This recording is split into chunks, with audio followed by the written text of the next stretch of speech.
Alhamdulillah Rabbil Alamin.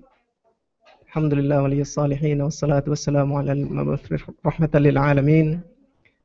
Nabiyyina wa imamina wa habibina wa qurrata a'yunina Muhammad ibn Abdullah wa ala alihi wa sahabatihi ajma'in. Amma ba'd.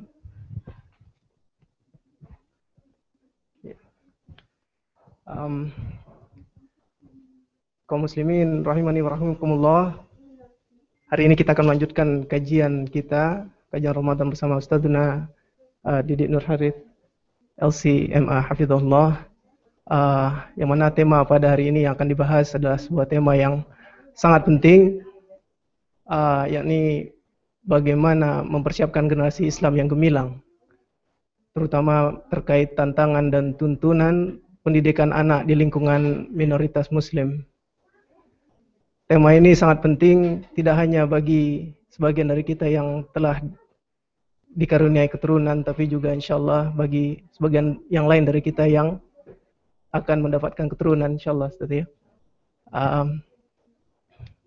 Oleh karena itu, terutama bagi kita yang sedang berada di negeri yang di mana kaum muslimin adalah kaum yang minoritas ini, maka tema ini menjadi semakin relevan. Dan oleh karena itu, untuk mempersingkat waktu, kita juga berharap nanti meskipun waktunya semakin singkat, insyaAllah jam 8:30 ya, Ustaz ya, akan masuk waktu maghrib.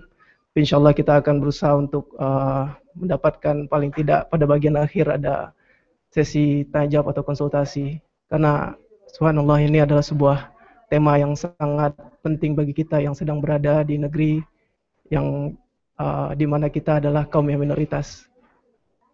Oleh karena itu, pada Ustadzuna, Anda persilakan Ustaz, fadhil masykur. Bismillahirrahmanirrahim. Assalamualaikum warahmatullahi wabarakatuh. Innal hamdalillah nahmaduhu wa nasta'inuhu wa nastaghfiruh wa na'udzu billahi min syururi anfusina wa sayyiati a'malina. May yahdihillahu fala mudilla lahu wa may yudlil fala hadiyalah. Asyhadu an la ilaha illallah wahdahu la syarikalah wa asyhadu anna Muhammadan abduhu wa rasuluhu la nabiyya ba'dah. Allahumma salli wa sallim wa barik ala abdika wa rasulika Muhammadin sallallahu alaihi wasallam wa ala alihi wa ashabihi wa man tabi'ahum bi ihsanin ila yaumiddin, amma ba'd. Hadirin wal hadirat, kaum muslimin dan muslimat yang dirahmati Allah Subhanahu wa taala. Pertama-tama kita senantiasa memanjatkan rasa syukur kehadirat Allah Subhanahu wa taala atas rahmatnya semata serta taufik pertolongan Allah Subhanahu wa taala kepada kita bersama, sehingga kembali kita dapat berhimpun dalam majelis ilmu yang mudah-mudahan akan senantiasa menghadirkan taqarrub dan juga semakin bertambahnya nilai pengetahuan kita dan pemahaman kita akan petunjuk Allah Subhanahu wa taala dan juga petunjuk baginda Nabi Muhammad sallallahu alaihi wasallam. Yang mudah-mudahan dengan itu akan semakin menambah kualitas kita dalam mengelola hidup dan kehidupan sesuai dengan tuntunan Allah dan juga Nabi-Nya sallallahu alaihi wasallam. Kaum muslimin dan muslimat yang dirahmati Allah, topik dan tema yang akan coba kita angkat ya pada kesempatan sore hari ini sebagaimana bisa dilihat ya dalam tampilan layar ya, mempersiapkan generasi Islam, sebuah tantangan dan juga bagaimana tuntunannya ya, yang semestinya dicontohkan dalam prinsip-prinsip ajaran agama Allah Subhanahu wa taala ini. Hadirin rahimakumullah, hal yang mesti kita fahami ya, dan terus-menerus ya kita semakin tancapkan ya, bahwa anak ini merupakan amanah ya, atau dalam bahasa lainnya titipan ya, yang Allah Subhanahu wa taala berikan ya kepada kita. Satu ayat yang tepat untuk coba untuk kita renungkan, Suratul Anfal ayat 27 dan juga ayat yang ke-28 ya. Allah Subhanahu wa taala berfirman, a'udzubillahi minasyaitonir rajim. Ya ayyuhalladzina amanu la takhunullaha war rasul wa takhunu amanatikum wa antum ta'lamun. Wa'lamu annama amwalukum wa auladukum fitnah wa annallaha 'indahu ajrun 'azim. Hai orang-orang yang beriman, janganlah kalian mengkhianati Allah, Rasul-Nya, dan juga mengkhianati amanah-amanah kalian. Titipan tanggung jawab yang Allah berikan kepada kalian. Selepas ayat ini, Allah kemudian mengingatkan kepada kita di antaranya amanah yang Allah Subhanahu wa taala berikan kepada kita, yang tentu kita dilarang ya untuk mengkhianatinya, adalah amwalukum wa auladukum, yaitu harta dan anak-anak. Maka munasabah kesesuaian ayat yang ke-28 dengan ayat 27-nya begitu dekat dan sangat relevan, bahwa anak dan juga harta ini bagian dari amanah-amanah yang Allah Subhanahu wa taala berikan kepada kita, yang tentu kita harus berhati-hati ya. Sehingga Allah sebut dalam ayat 28-nya fitnatun, adalah ujian ya, tantangan yang Allah Subhanahu wa taala uji pada setiap hambanya. Ada yang mereka lulus, ada yang gagal. Namun Allah ingatkan, wa annallaha indahu ajrun azim. Allah siapkan pahala yang demikian agung. Ya. Ajrun azim, pahala yang besar. Yang Allah siapkan bagi siapa? Mereka yang mengemban amanah ini. Yaitu amanah diantaranya adalah amwalukum wa auladukum. Ya. Dan Rasulullah SAW sudah mengingatkan kepada kita, kullukum ra'in. Ya, setiap kalian itu adalah bertanggung jawab ya. Orang yang memiliki tanggung jawab. Ya. Wa kullukum mas'ulun an ra'iyatihi. Dan setiap kita, kata Allah Subhanahu wa taala, akan mempertanggungjawabkan ya, setiap yang menjadi tanggung jawabnya, ra'iyahnya, ya, orang yang berada dalam tanggung jawabnya. Rasul mengingatkan ini agar kita selalu waspada ya. Agar terbangun kesadaran dalam diri kita bahwa semua yang Allah Subhanahu wa taala berikan kepada kita, bagian yang mesti kita pertanggungjawaban, mesti kita harus berhati-hati, kita harus menjaga dan memeliharanya. Seorang pemimpin, kata Nabi, ra'in wa mas'ulun an ra'iyatihi. Mereka pun akan bertanggung jawab dengan kepemimpinannya. Warrajulu ra'in fi ahlihi, kata Nabi. Seorang laki-laki juga mereka bertanggung jawab dalam keluarganya.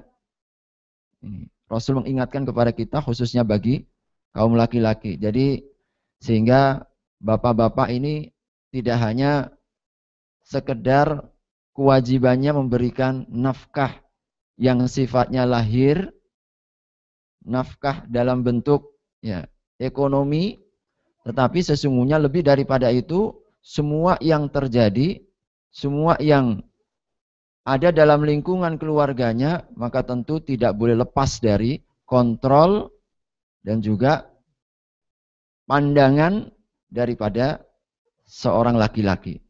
Bahkan Nabi juga mengatakan, bersabda wal mar'ah, begitupun juga wanita. Bahkan juga wal khadim, seorang pelayan. Jadi masing-masing ada peringkatnya, masing-masing ada posisinya, dan kita diharapkan untuk senantiasa berhati-hati terhadap wilayah-wilayah yang menjadi tanggung jawab kita, karena kita akan mempertanggungjawabkannya. Hadirin rahimakumullah, oleh karena juga bahwa anak ini menjadi jaminan di masa tua, maka mengapa kita harus berhati-hati semenjak awal. Ketika Allah Subhanahu wa taala berfirman dalam ayat surat Al-Isra ayat yang ke-23, wa qadha rabbuka alla ta'budu illa iyyahu wa bil walidaini ihsana.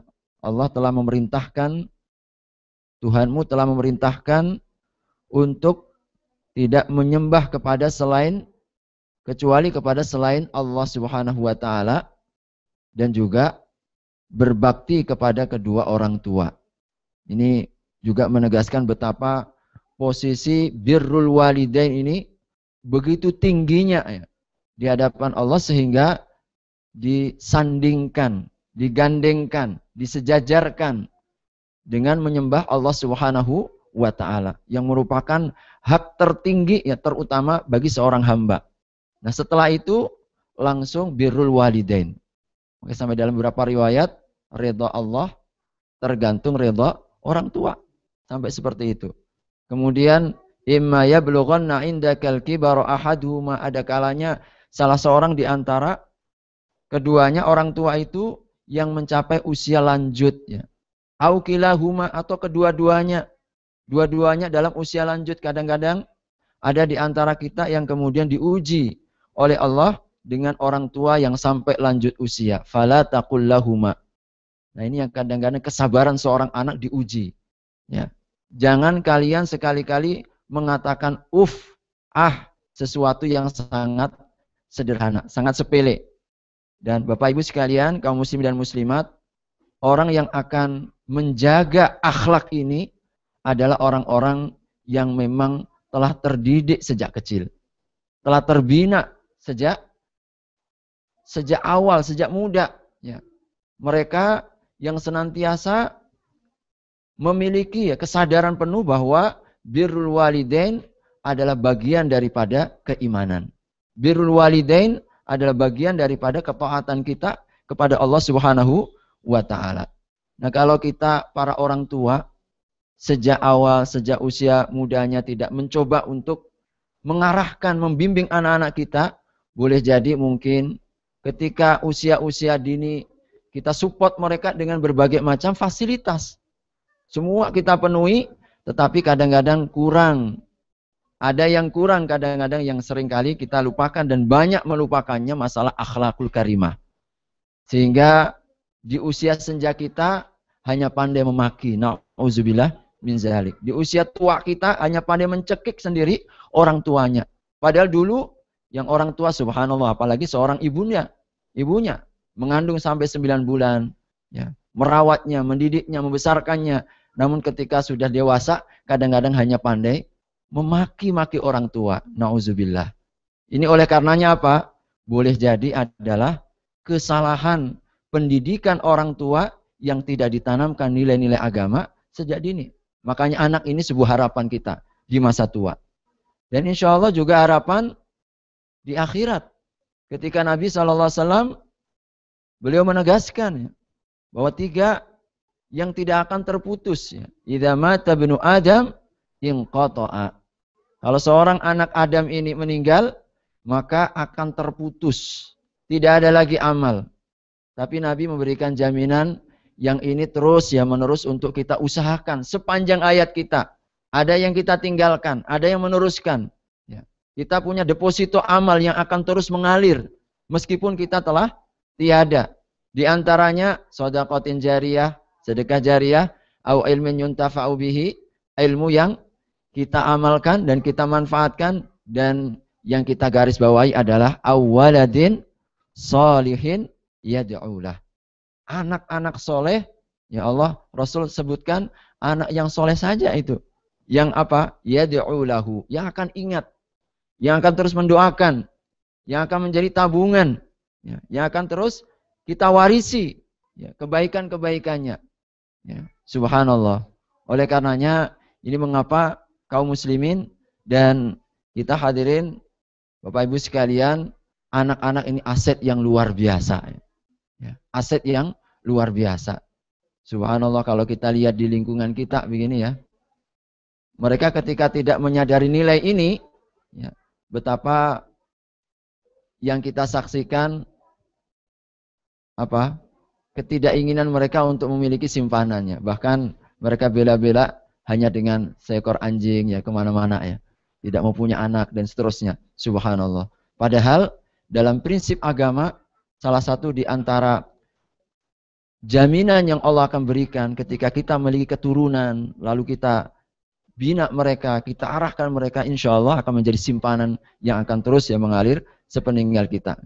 Rasulullah SAW dalam beberapa riwayat ya, atau Broni ya, jadi pernah menceritakan ya kepada kita, meskipun ini hadisnya sangat panjang, tetapi intinya bahwa anak-anak nanti ini yang akan terus menuntun orang tuanya sampai masuk ke dalam surganya. Subhanallah. Jadi ketika ada putra-putri kita yang meninggal di waktu kecil, subhanallah, itu sudah menjadi tabungan kita, menjadi simpanan kita. Kelak ketika mereka dibangkitkan oleh Allah, ternyata dipersilahkan oleh Allah masuk ke dalam surga, yang ditanya oleh mereka orang tuanya, mana orang tuaku? Subhanallah, mana orang tuanya? Ya, orang tuaku. Maka diperlihatkan oleh Allah, bahkan dalam hadis ini, mereka lebih mengenali orang tuanya dibandingkan yang lain. Begitu kenalnya anak-anak yang meninggal di waktu kecil dengan orang tuanya dan menuntunnya masuk ke dalam surga Allah Subhanahu wa Ta'ala. Maka ini menjadi sebuah hiburan tersendiri ya, kadang-kadang kalau ada orang tua yang kemudian diuji oleh Allah, anaknya meninggal di waktu kecil. Meskipun ini memang sebuah ujian yang sangat berat ya. Bagaimana mungkin belahan hatinya ya, kadang-kadang meninggal di waktu kecil, tetapi juga semakin besar sebuah ujian, juga semakin besar balasan yang Allah siapkan.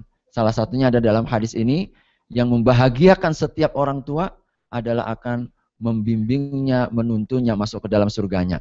Maka anak ini adalah aset. Cara pandang seorang muslim sungguh sesuatu yang sangat mulia. Jadi bukan seperti dulu orang jahiliyah, kehadirannya tidak diinginkan. Kehadirannya dibenci. Wa idza busyira ahadum bil untha dhalla wajhuhu muswaddan wa huwa kadhim. Kalau mereka diberitakan tentang seorang anak, terutama anak perempuan, maka wajahnya menjadi memerah. Ya. Karena apa? Kebencian akan kedatangan dan juga kehadiran seorang bayi perempuan. Padahal Nabi SAW dalam beberapa riwayat yang lain, kalau kita dicapekkan, kita diletihkan, mendidik 3 orang anak perempuan, maka baginya surga Allah. Lalu ada seorang sahabat, ya Rasul, saya hanya memiliki 2 orang. 2 orang pun, kalau engkau bina, engkau arahkan, engkau didik dengan cara yang benar, maka akan menjadi sebab orang tuanya masuk ke dalam surga Allah Subhanahu wa Ta'ala. Dan keluarga ini menjadi kata kunci. Bapak Ibu sekalian yang dirahmati Allah, ternyata baik buruknya pertumbuhan seorang anak, Nabi telah mengingatkan pentingnya peran keluarga. Karena dalam keluarga inilah lingkungan pertama kali ketika anak-anak kita mulai tumbuh kembang pada usia-usia emas mereka. Mereka seperti kertas putih yang siap untuk ditulis. Tergantung siapa yang hendak menuliskannya. Mereka siap untuk melihat dan menyerap semua apa yang dilihat, semua apa yang didengar. Maka Nabi dalam riwayat Al-Bukhari di sini mengingatkan kepada kita, "Ma min mauludin yuladu 'alal fitrah." Jadi anak itu lahir dalam keadaan bersih, suci, siap untuk menerima peran-peran tangan dingin siapa yang hendak mengarahkannya. Fa'abawahu yuhawwidanihi, maka kedua orang tuanya lah yang paling bertanggung jawab menjadikannya dia Yahudi. Orang tuanya itulah, peran keluarga, peran lingkungan itulah yang akan mencetak, ya, melahirkan apakah anak nanti di kemudian hari menjadi Yahudi, au yunassiranihi, atau menjadi Nasrani, au yumajjisanihi, atau menjadi seorang Majusi. Ini peran kedua orang tua. Subhanallah. Oleh karenanya, hadirin kaum muslimin dan muslimat, esensi inilah yang mesti betul-betul kita fahami, kita sadari. Baik yang sudah berkeluarga, tadi kata Bapak Denny, ya, maupun yang sudah menyiapkan ya anggota keluarga, kita persiapkan ini, ya, ilmunya dan juga pemahamannya, bahwa tanggung jawabnya adalah sangat besar ya. Karena nanti yang akan melahirkan generasi-generasi masa depan. Nabi SAW dalam At-Tirmidzi maupun juga riwayat Imam Ahmad ya, menyebutkan bahwa pendidikan adalah hadiah termahal. Kalau kita hendak memberikan pemberian kepada anak-anak kita. Jadi bukan mobil, bukan rumah, bukan emas, bukan apapun. Tetapi Nabi mengatakan manahala walidun waladan. Tidak ada sebuah pemberian orang tua kepada anaknya min nahlin dari sebuah pemberian afdal yang lebih baik. Lebih utama, lebih mulia dibandingkan apa wahai Nabi? Min adabin hasan. Daripada pendidikan yang baik. Pendidikan yang baik. Subhanallah. Dan kita punya peluang yang sama. Apalagi ketika kita sudah diamanahkan. Maka mari kita betul-betul tancapkan pesan Nabi SAW kepada kita bersama. Ya. Dan hadirin rahimakumullah, tentu pendidikan yang sifatnya integral ya, yang sangat luas ya. Apalagi di era globalisasi dan juga kita di lingkungan yang sangat minoritas ini, maka tantangannya akan semakin besar. Saya ingin sampaikan EQ saja tidaklah cukup. Kadang-kadang selama ini kita hanya menjejali dengan teori-teori. Dan kita begitu berbangga ya. Ketika anak-anak kita cerdas secara intelektual. Namun kadang-kadang banyak di antara orang tua yang tidak menyadari tentang pentingnya baik mentalitas, spiritualnya, emosional mereka. Maka ketika EQ saja yang coba kita kuatkan, kita kokohkan, apa kejadiannya? Ya seperti ini, di mana-mana ya. Kenakalan remaja, ya. Ini berita-berita yang kadang-kadang naif ya, di kota-kota besar, yang bisa saja kemudian merembet kepada siapapun. Oleh karena kadang-kadang kita selama ini terlalu berbangga kalau anaknya dapat matematika angka 9. Ya. Ilmu fisikanya sekian, tetapi kurang begitu merasa ya, berbangga ketika anaknya pandai mengaji. Ya. Atau yang lain sebagainya. Ini kondisi-kondisi yang begitu naif ya. Di lingkungan sekeliling kita tentu menjadi pelajaran bagi kita. Mengapa ini semua terjadi? Oleh karena boleh jadi kira kurang menanamkan sisi mentalitas sejak muda, sejak kecil. Yes. Maka nanti kita lihat bagaimana Nabi SAW yang agung ya, memberikan contoh keteladanan kepada kita. Nabi SAW hadirin rahimakumullah adalah seorang orang tua yang terbaik. Kalau pada hari Senin yang lalu kita mencoba menteladani Nabi SAW dari berbagai macam sisi, coba kita hadirkan pada kesempatan sore hari ini bagaimana Nabi SAW pendidikannya yang sanggup melahirkan sejarah-sejarah gemilang. Bahkan kita menyaksikan bagaimana Usama bin Zaid sanggup menjadi seorang panglima di usianya yang ke-16 tahun. Padahal di sana ada Abu Bakar As-Siddiq. Padahal di sana ada Umar ibn Khattab radhiyallahu anhum. Semuanya. Di sana ada Ibnu Abbas yang baru usia 20 tahun, beliau sudah menjadi muftinya para sahabat. Di sana ada Ibnu Umar radhiyallahu anhu, juga orang-orang anak-anak muda. Ya. Yang apa?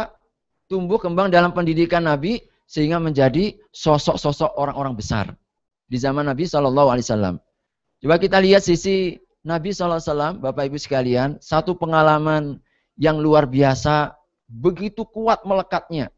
Meskipun ini saya bahasa Arab belum sempat saya terjemahkan dalam bahasa Indonesia, tetapi saya coba terjemahkan, mudah-mudahan transfernya bisa di masuk ya. Nabi SAW dalam riwayat ini menanamkan sisi iman dan akidah yang begitu luar biasa. Bagaimana pengalaman ini begitu kuatnya diserap oleh seorang Ibnu Abbas ketika beliau masih seorang anak-anak kecil. Beliau mengatakan, aku ketika anak kecil kuntu hulaman, masih kecil. Lalu aku berada diajak oleh Nabi SAW untuk berada di onta bersama. Jadi Nabi naik onta, lalu Ibnu Abbas yang masih kecil itu berada di boncengnya. Pesan yang begitu kuatnya menanamkan hingga dewasanya. Yang kemudian sangat luar biasa kepada kita. Hadis ini diriwayatkan oleh beliau. Beliau ketika kecil dihafal Sehingga menjadi pesan-pesan mutiara emas yang luar biasa. Ihfazillah yahfazuka.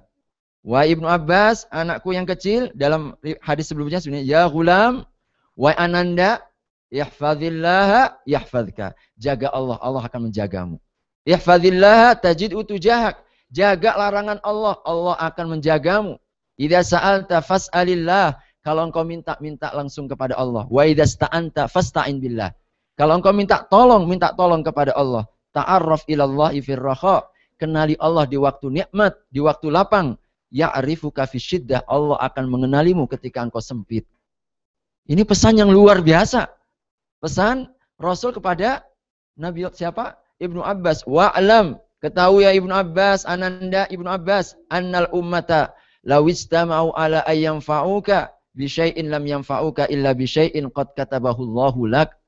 Ingat, sesungguhnya kalau seluruh manusia, seluruh umat ini berkumpul, berhimpun untuk memberimu manfaat, sedikit pun tidak akan pernah memberimu manfaat kecuali apa yang telah Allah tetapkan.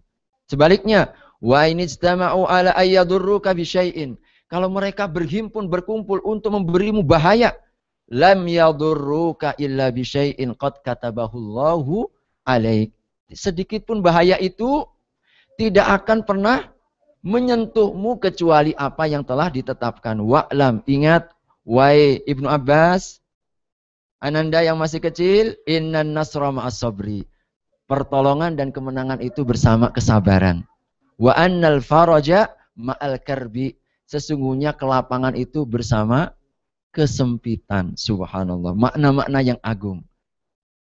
Sisi kandungannya yang luar biasa, tidak hanya khusus untuk anak kecil, tetapi sisi pelajaran yang Nabi SAW teladankan kepada kita, orang tua yang menanamkan nilai akidah, nilai iman semenjak kecil. Dan betapa kita menunggu peran-peran lembut orang tua yang memberikan pesan-pesan seperti ini kepada anak-anaknya. Kalau dia tidak mampu, sekolahkan, didik mereka, arahkan, ada pengajian, ada bimbingan Islam, ada bimbingan agama. Oleh karenanya hadirin rahimakumullah, kita yakin, maka kemudian ketika semenjak kecil begini, ya, maka wajar ketika usia 20 tahun beliau sudah jadi muftinya para sahabat. Ketika kecil, penanaman akidahnya seperti ini. Kita lihat Nabi SAW pada sisi ibadah. Orang tua teladan Nabi kepada kita. Nabi SAW dari Imam Ahmad, Abu Dawud, muru auladakum bis sholah. Ajarkan anakmu sholat. Wahum abna'u sab'in. Sedang dia usia 7 tahun. Masih usia 7 tahun. Kira-kira kalau 7 tahun itu kelas 2. Kelas 2 SD. Ini sudah diperintahkan untuk ibadah, sholat. Watribuhum. Boleh kita lebih tegas. Ya, memukul dengan pukulan yang tidak membahayakan. Wahum abna'u ashrin, ya, alaiha li ashrin. Wadribuhum alaiha li ashrin. Kalau sudah 10 tahun. Artinya, Bapak Ibu sekalian, kaum muslimin muslimat, masa pelatihan itu, pembiasaan 3 tahun. 7 sampai 10 tahun. Jadi ketika sudah 3 tahun, diingatkan, diberikan contoh, diarahkan. 10 tahun kok masih juga belum terlatih, orang tua harus siap lebih tegas sedikit. Lebih tegas sedikit. Urusan sholat kita harus cerewet memang. Ya, kita harus selalu mengingatkan. Jangan biarkan. Sebab anak ini Bapak Ibu sekalian, ibaratnya seperti apa? Ibaratnya seperti ini. Pohon, kalau masih muda, pohon itu gampang untuk kita bengkokkan kemanapun. Tapi kalau sudah pohon itu menjadi pohon yang sudah besar begitu, mau kita apakan? Dibengkokkan nggak bisa. Maka ini peran orang tua. Kita mengingatkan, Nabi memberikan contoh teladan. Jadi kalau kira-kira usia 20 tahun kok masih juga belum sholat, kita apakan ini, finance? Kalau 10 tahun boleh kita tegaskan begini. Kalau 20 tahun, wallahu a'lam bishawab. Kalau sampai usia 40 tahun juga masih belum sholat, mati lebih baik daripada hidup, kan begitu ya? Subhanallah. Nabi SAW, Bapak Ibu sekalian, mari kita belajar dari Nabi. Pendidikan anak. Beliau selalu menanamkan tindakan preventif sebelum terjadi. Preventif. Apa dalilnya? Yang pertama ini Nabi pernah bersabda ya kepada kita bersama, kepada anak yang sudah usia 10 tahun. Ini mudah-mudahan pesannya bisa tertangkap. Wa farriqu bainahum fil madaji. Kalau anak itu sudah usianya 10 tahun, pisahkan. Jangan digabung lagi tidurnya dengan yang perempuan. Apa yang bisa kita petik pelajarannya, hikmahnya adalah tindakan preventif. Jadi ini yang kita sebut dengan pendidikan seks sejak muda. Dengan cara apa? Dengan cara dipisahkan. Jangan disatukan karena mereka sudah mulai tumbuh kembang. Ya, intuisinya. Intuisi dengan lawan jenis. Maka usia 10 tahun dianjurkan pisahkan. Jangan, maknanya kamarnya harus beda. Harus beda. Jadi kamar orang tua sendiri, kamar pembantu sendiri, kamar anak laki perempuan sendiri. Udah berapa itu? Berarti idealnya rumah itu 4 kamar minimalnya. Ya kalau ada tamu tambah 1, 5 kamar. Berarti memang astagfirullahaladzim, rumah kita harus besar. Harus kaya berarti, betul. Harus kaya. Kalau harus seperti itu penanamannya. Subhanallah. Apalagi yang dibuat oleh Nabi ketika kepada Fadl bin Abbas. Fadl bin Abbas ketika beliau masih nasyi'an shaghir. Dia masih kecil. Apa? Dia ketika diboncengin sama Nabi, boncengin Nabi, kemudian ada lewat imra'atan khuthamiyatan. Ada seorang wanita yang datang bertanya kepada Nabi tas'aluhu. Maka apa? Fadl ternyata kemudian tengok wajahnya ya. Tengok wajahnya. Maka Nabi apa? Sarafa wajahu. Nabi begitu. Dipalingkan. Preventif. Sejak anak-anak sudah begitu. Ya, sejak anak-anak sudah coba untuk dilatih. Makanya Bapak Ibu sekalian tolong, apalagi dunia globalisasi ya. Terus terang ini kita kalau di Wina ini ya terasa sekali ya. Kanan kena, kiri kena, depan kena, belakang kena ya. Mungkin yang nggak kena atas saja kali ya. Jadi ini di luar ya. Di dalam juga begitu ini. Internet sekarang bebas. TV juga bebas. Maka kontrol lebih ekstra kita. Karena akses informasi demikian mudahnya. Dan demikian gampangnya. Maka tindakan preventif orang tua sebagaimana Nabi SAW tanamkan. Beliau mengajarkan kepada Fadl bin Abbas ketika urusan ya mungkin ini dipalingkan. Sekedar untuk apa? Memberikan pengajaran pendidikan sejak awalnya. Beliau komunikatif. Bapak Ibu sekalian, hadirin rahimakumullah, ini kadang-kadang orang tua ya terhadap anaknya kadang-kadang tidak komunikasi. Komunikatif, ini harus kita bangun. Ini satu contoh yang pernah terjadi di zaman Nabi SAW. Ya, apalagi kadang-kadang kalau anak kita ini mungkin melakukan kesalahan atau ada sebuah penyimpangan. Kadang-kadang kita dengan pola dan cara menghardik, mencaci atau dengan kekerasan. Ternyata Nabi SAW, Umamah menyampaikan pernah datang kepada seorang Nabi, Fatan Syaban, seorang yang masih muda belia. Fatan itu adalah masih sangat muda. Datang kepada Nabi, lalu kemudian meminta kepada Nabi, wahai Nabi, izinkan aku untuk berzina. Subhanallah. Izinkan aku untuk berzina. Itu terjadi pada saat kerumunan para sahabat. Sehingga kata dalam hadis ini fazajaruhu. Ya, fazajaruhu.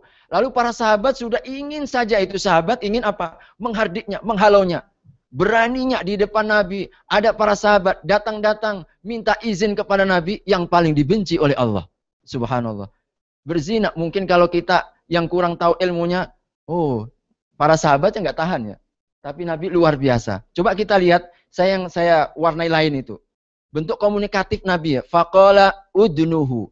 Dekatkan dia. Subhanallah. Bukan hardikan, bukan cemoohan, bukan cacian. Nabi malah tolong dekatkan dia. Udnuhu. Dekatkan dia.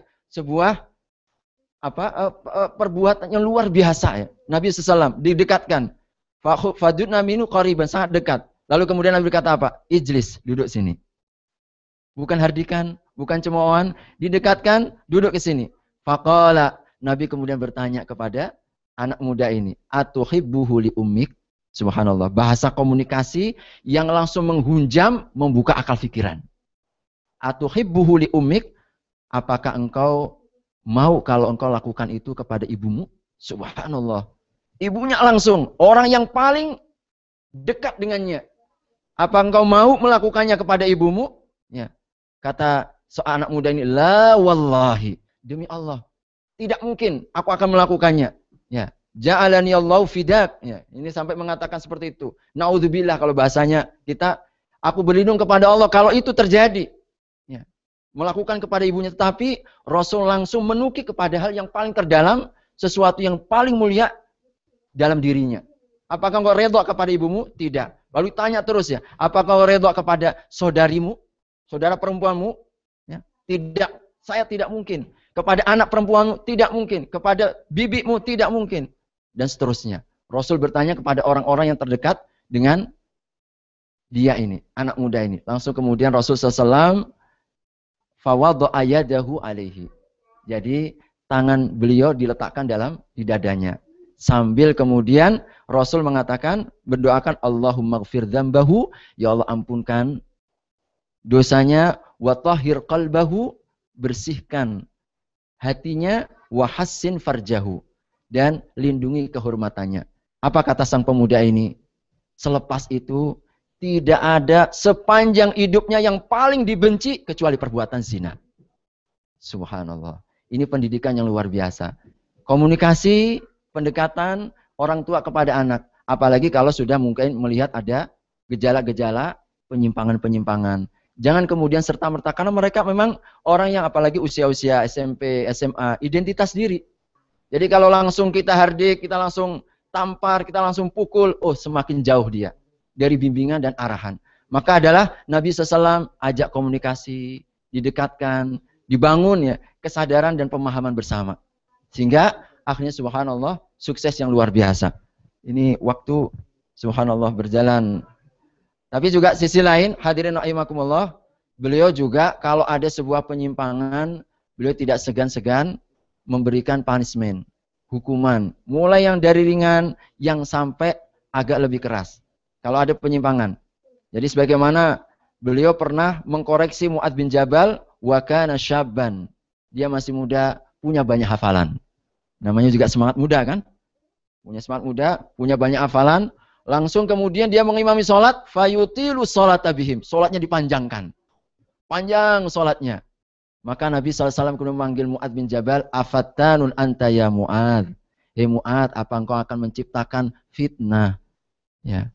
Di belakangmu itu ada orang tua, di belakangmu ada orang yang sakit, ada orang yang punya keperluan. Ya. Maka kalau engkau mengimami sholat, ringkas saja. Ini juga kepada Mu'adz. Kadang-kadang beliau, ini juga yang pernah dilakukan kepada Siti Aisyah. Dan Aisyah masih muda. Masih muda. Beliau kadang-kadang diam. Diam sebagai sebuah ungkapan kebenciannya, bahkan mungkin kemarahannya. Jadi kadang-kadang orang tua, tengok ada kesalahan anaknya ini, kita perlu tegur, perlu kita ingatkan, bisa jadi, jangan dibiarkan kesalahan itu. Atau juga mungkin kita dengan diam, kadang-kadang diamnya orang tua ini sudah cukup membuat hati sang anak ini, langsung begitu ya. Nah, Rasulullah SAW pernah menegur Aisyah radhiyallahu anha dengan diam. Dan beliau masih muda. Beliau ketika ke pasar lalu membeli kain, tetapi kainnya itu bergambar bercorak. Ya. Gambar yang ada gambarnya yang bernyawa. Jadi gambarnya bernyawa. Maka Nabi SAW diam di depan pintu rumah, enggak masuk-masuk. Dalam riwayat ini, dalam riwayat Muslim. Di depan rumah, enggak masuk-masuk.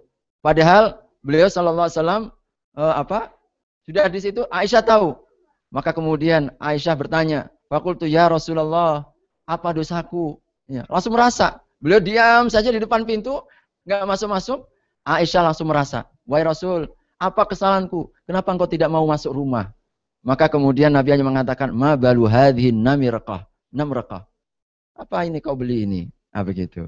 Beliau menegur, kenapa engkau membeli kain ini yang bergambar dan bercorak yang ada bernyawannya. Subhanallah. Ini contoh bagaimana Nabi SAW buat punishment. Tapi juga kadang-kadang Nabi hadirin rahimakumullah sangat tegas, sangat kuat. Bahkan beliau sampai berdiri keras, berkhutbah di hadapan para sahabatnya, termasuk ketika kepada Usamah bin Zaid. Ketika beliau dijadikan perantara oleh sahabat untuk meminta grasi Rasul seorang wanita bangsawan Bani Makhzumiyah yang mencuri. Ada wanita Bani Makhzumiyah mencuri, maka sahabat-sahabat ini, wah ini kan wanita bangsawan, wanita Quraisy, kok mencuri? Ini menjadi aib bagi kabilah, bagi suku Quraisy nanti. Kalau seorang wanita bangsawan lalu kemudian dipotong tangannya, maka kemudian mereka mencari siasat, kira-kira bagaimana strateginya? Minta grasi kepada Rasul. Cari orang yang terdekat dengan Nabi. Siapa itu? Usamah bin Zaid. Maka Usamah minta kepada Nabi untuk diampunkan hukuman potong tangan, digugurkan. Maka Nabi kemudian mengatakan kepada Usamah dengan nada keras, "Atashfa'u fi haddi min hududillah?" Apakah engkau mau minta tolong satu di antara hukum dari hukum Allah Subhanahu wa taala? Hadirin rahimakumullah. Nah, ini beberapa, sesungguhnya masih ada slide ya. Yang sesungguhnya sangat indah sekali. Kalau mungkin nanti kita ada kesempatan, saya terus terang termasuk di antara yang ketika materi ini sangat penting sekali ya bagi para orang tua, agar bagaimana kita kemudian melihat sosok Nabi SAW yang kemudian melahirkan generasi terbaik ya, pendidikannya dan pola-pola ya, beliau pendekatannya kepada anak-anak ya, insyaallah ya. Wallahu a'lam bishawab. Kita berikan kesempatan waktu berapa menit kalau memang ada tanya jawab ya. Mudah-mudahan Allah Subhanahu wa taala memberikan keberkahan ilmu dan juga waktu bagi kita bersama insyaallah. Assalamualaikum warahmatullahi wabarakatuh. Bapak, Ibu, apabila ada pertanyaan supaya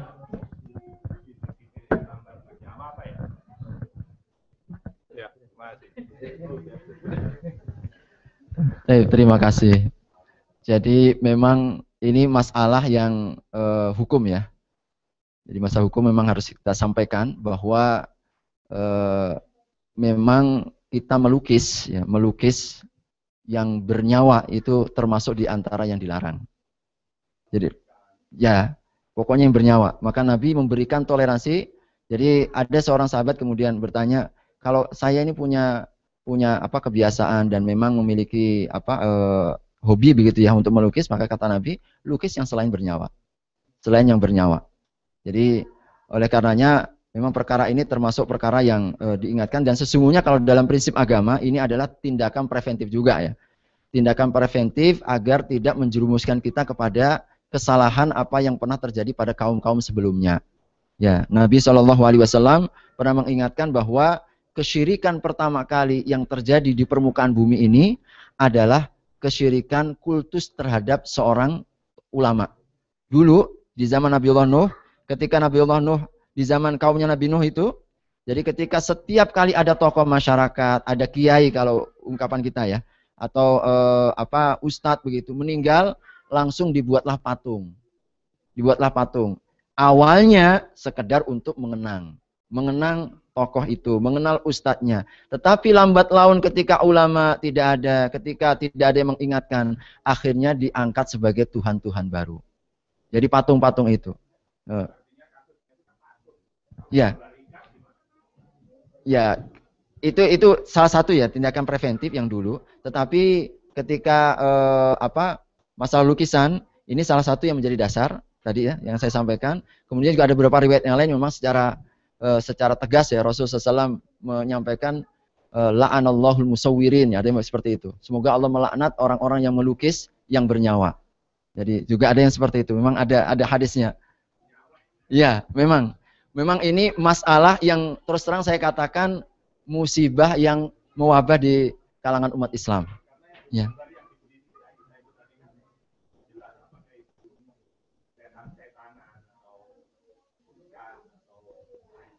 Jadi memang tadi ungkapan kata namirah itu sesungguhnya adalah namriqah ya. Namriqah itu lukisan yang bernyawa. Ini kalau di dalam tafsir-tafsir atau penjelasan di hadis-hadis terkait masalah ini ada gambar-gambar yang bernyawa.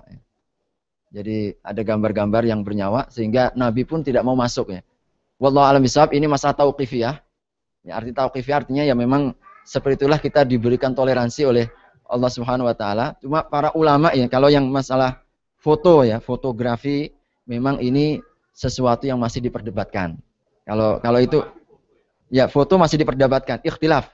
Saya katakan memang para ulama ada yang berhati-hati, ada juga yang membolehkan. Tetapi kalau yang lukisan pahatan, para ulama sudah hampir boleh kita katakan ijma tidak membolehkan. Wallahu a'lam bishawab. Masih ada? Masih ada sekitar 3 menit.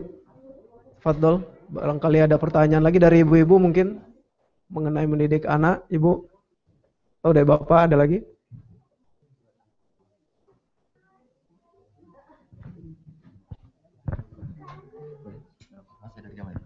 Baik, karena tidak ada, saya lanjutkan reward ya. Jadi kalau tadi ada, kita harus seimbang ya. Ketika memang anak-anak kita memiliki prestasi, jangan pelit dan jangan bakhil kita untuk memberikan pujian minimal. Nabi SAW kepada sahabat Ibnu Abbas, ini dalam kitab Sahihain, Bukhari dan juga Muslim, Nabi SAW Ibnu Abbas masuk kepada Nabi lalu kemudian meletakkan air wudu ya, air wudu. Jadi Ibnu Abbas menyiapkan kepada Nabi air wudunya. Lalu Nabi bertanya, siapa yang menyiapkan ini? Maka kemudian Ibnu Abbas mengatakan, aku wahai Nabi. Lalu Nabi menghargainya, bentuk terima kasihnya apa? Dengan didoakan, Allahumma faqihu fiddin wa alimhu ta'wil. Ya Allah, fahamkan dia tentang urusan agama dan fahamkan dia tentang tafsir. Maka akhirnya beliau menjadi mufassir, ahli tafsir. Sekedar apa awalnya? Rasa terima kasih atas sebuah pelayanan. Ya, atas sebuah pelayanan. Kemudian juga beliau sampaikan kepada Ja'far bin Abi Thalib. Ya, karena akhlaknya yang bagus. Ya, akhlaknya yang bagus, maka beliau katakan apa? Asbahta khulqi, asbahat khuluqi, khuluqi wa khuluqi. Asbahta khalqi wa khuluqi. Wahai engkau Ja'far, engkau persis sekali dengan akhlakku. Jadi memberikan sebuah penghargaan. Kadang-kadang seperti ini, hadirin rahimakumullah, membuat anak semakin termotivasi. Membuat anak semakin meningkat ya. Jadi jangan kita lemahkan. Jangan kita kemudian tidak kita berikan sebuah penghargaan.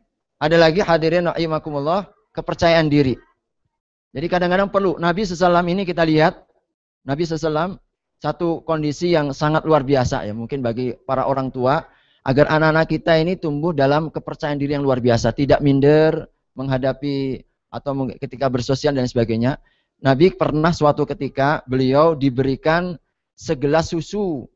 Segelas susu. Kemudian ada seorang anak di sisi kanannya. Lalu orang-orang tua di sisi kirinya semua.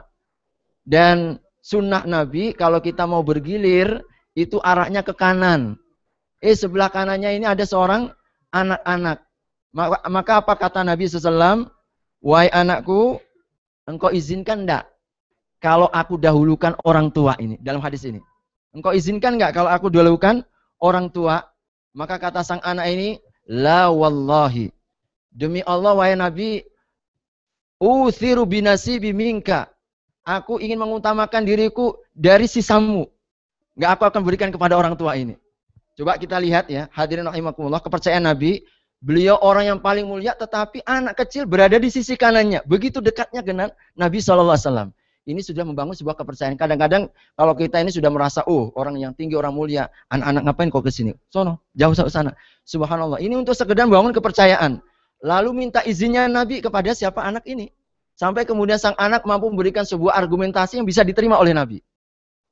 Ini sebuah kepercayaan yang luar biasa. Yang kadang-kadang orang tua lupa ya. Mendidik anak dengan sebuah kepercayaan. Beri mereka tugas tertentu. Beri mereka kepercayaan tertentu. Jangan kita lemahkan mereka. Berbagi ya. Mungkin kalau ibu-ibunya, kalau yang punya putri, sesekali ajak untuk beri kepercayaan untuk masak. Walaupun kadang-kadang nanti hasilnya nggak memuaskan misalkan. Tetapi itu sebuah pembelajaran. Nabi SAW sampai seperti itu. Jadi kepercayaan dan sampai beliau izin kepada sang anak ini lalu memberikan sebuah argumentasi yang kemudian diterima oleh Nabi SAW, sesuatu yang luar biasa.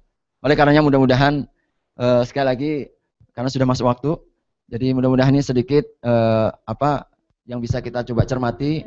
Mudah-mudahan nanti kalau ada keluangan waktu sebelum Isya bisa kita lanjutkan untuk mengambil beberapa hikmah dari Nabi SAW dalam pendidikan anak. Aku qouli hadza astaghfirullah li wa lakum. Wabillahi taufiq hidayah. Assalamualaikum warahmatullahi wabarakatuh. Jazakallah khair kepada Ustaz Didik Nur Harith. Allahumma yubarik fiik. Uh, Ingat waktu sudah masuk Bapak dan Ibu. Nampaknya kita harus akhiri di sini. Insya Allah nanti apabila masih ada pertanyaan kita akan lanjutkan sebelum Isya, Ustaz ya. Sebelum Isya insya Allah. Oleh karena itu jam berapa ini? Besok jam berapa mulai? Ya, ya. Oke, sekarang sudah masuk waktu berbuka. Silahkan membatalkan puasa masing-masing. Dan ada pengumuman dari panitia. Besok akan ada i'tikaf di masjid ini.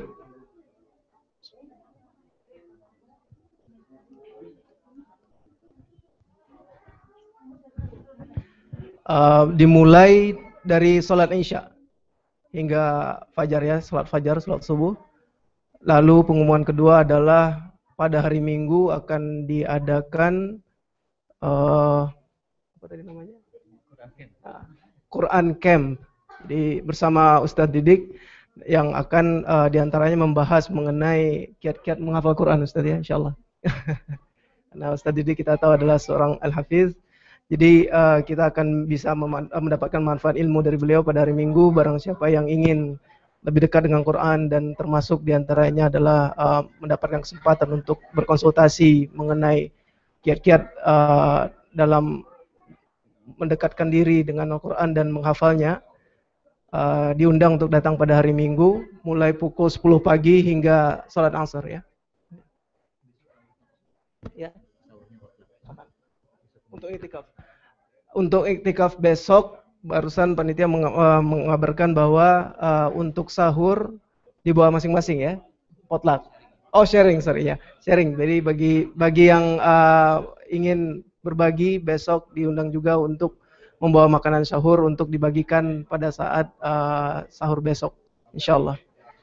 Demikian saja, jazakumullah khair, wa barakallahu fikum. Assalamualaikum warahmatullahi wabarakatuh.